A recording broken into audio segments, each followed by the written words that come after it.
pag-uusapan natin ngayon. Kasi sabi nito ni Saldico, sabi niya, sana po ay hindi nila ako mategi bago ko mailabas ang lahat. Ayun. Ito namang News 5, nilagay mukha ni PBBM dyan sa tabi. No? Ngayon, ang tanong ko, sino ho kaya ang merong tawag dito, merong motibo para ipatumba na sana, no? Para ipatumba etong si Saldico. Di ba? Alam niyo, malabo hong gawin ni PBBM yan na ipapatay etong si Saldico. Bakit kanyo? Sa kanya mabubunton yung sisi. Because most recently, siya yung tao na nag-aakusa kay PBBM ng corruption. Di ba? Tapos biglang mamamatay si Saldico. Si BBM po ang masisisi niyan. Siya yung pagbibintangan, maliwanag yan. Hindi man ninyo pagbintangan, hindi ko man pagbintangan, pero ang problema po natin, hindi yung sarili natin eh. Ang problema natin yung mga tagalabas. Diba? Hindi natin kapareho ng paniniwala, yung mga neutral na mabibrainwash. Yung hindi natin kapareho yung paniniwala, alam na. Diba? Mahirap paniwalain ng mga yun, pero ganun talaga. Pero yung mga neutral, nako, patay tayo diyan. Bi-brainwash nila 'yan. Alam niyo, nakikita ko lang dito na pwedeng magpapatay sa kanya. Yung makikinabang ng malaki. As in, positive ang pakinabang niya kapag namatay na sana si Saldico. Parang, yes, that's correct. Katulad nung kay Ninoy. Diba, Hermie? Ganon. Katulad rin yung nangyari dito sa Plaza Miranda bombing. Diba? Ang nangyari, si Ninoy, Ninoy was part of the CPP-NPA, ganon. Sabi nila. And then 2 hours before the bombing in Plaza Miranda, he was seen on the bridge. Diba? 100 yards away from Plaza Miranda. At siya, sa lahat ng mga kandidato ng liberal, tanging siya lamang ang nandun, pero wala sa entablado. Bakit? Alam niya kasi na may mangyayari.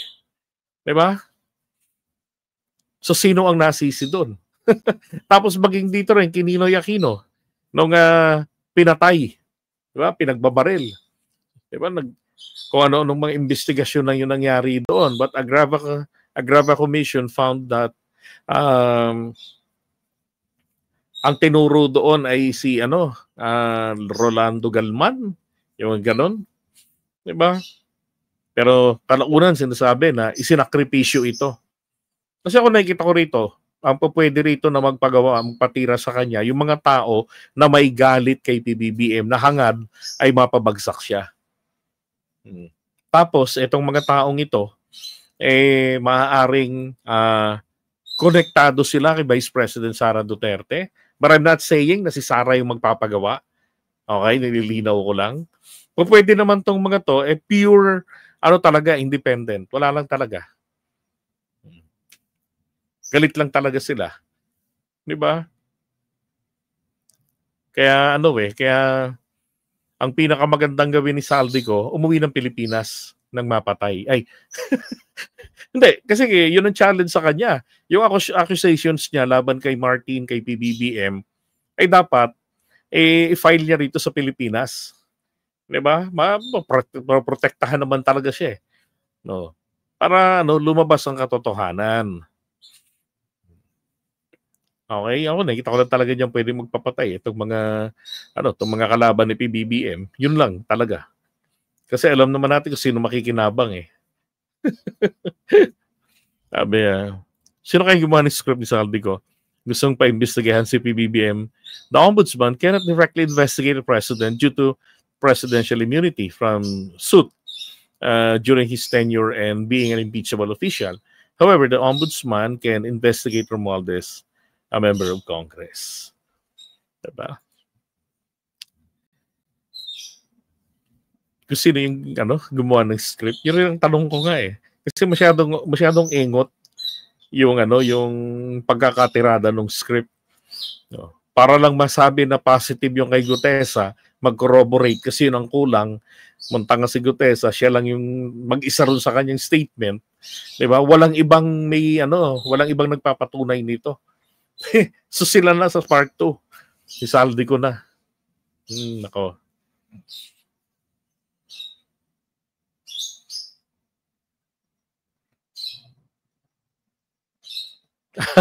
Sabi si Singson, poprotektahan daw ng taong bayan si Saldi pag umuwi.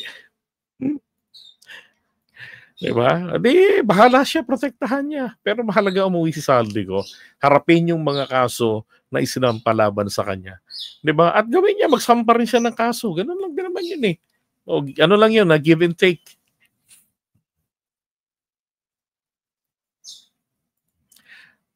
Now, eto naman.